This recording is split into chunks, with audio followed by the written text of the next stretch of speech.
Let's get more on that now. We can go live to Washington. Rudolph Atallah is a senior fellow at the Atlantic Council and spent more than 6 years as Africa Counterterrorism Director at the Pentagon. Rudolph, thank you for talking to us. It seems on the face of it an extraordinary idea to send in a force against Islamists and say, actually, we're not going to fight you, though, until October or November. Yeah, it's a big problem, and actually may even take longer because right now it's unclear who's actually going to pay for this force. Very, very expensive, and there are several things that need to be hashed out. For one, there's a little bit of confusion, and I strongly disagree with analysts on the UN side that actually lump Ansar ad-Din into a group that's negotiable.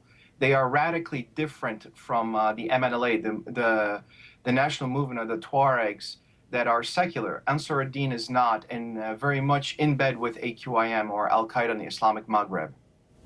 A serious problem too with Mali's army, isn't there? They failed to deal with the rebels, they failed to deal with the Islamists, but they do seem pretty good at interfering with the government. That is correct, and it's a big issue. Not only that, they also have, according to the Human Rights Watch, multiple violations, human rights violations that have not even been addressed. So it's a big concern if this intervention force does include Mali. Mali sees the problem in the north not as a terrorist problem or an Islamist problem. They see it as a Tuareg problem. So they will probably take advantage of the situation to go after Tuareg, which will cause several human rights violations, and that's a huge concern. This area seems to be awash with weaponry, I guess much of it from Libya. What are your worries about this instability spreading outside Mali?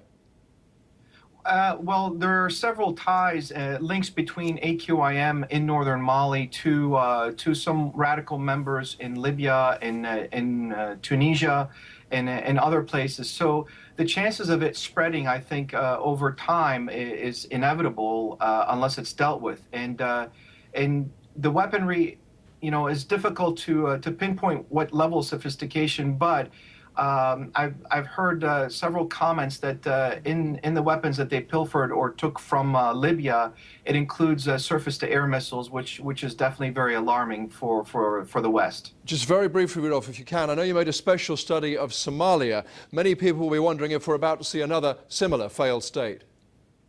Well, Somalia and Mali are very vastly different on different levels. One, AQIM is far more sophisticated than what Al-Shabaab is. In Somalia, it was a failed state for over 20 plus years. Mali actually has a government. Unfortunately, this government has chosen not to be very cooperative and has the ethnic tensions inside Mali are massive between North and South. There's a lot of racism. And the human rights violations problems are going to be probably very high if they're not addressed. Rudolph Atallah, thank you very much.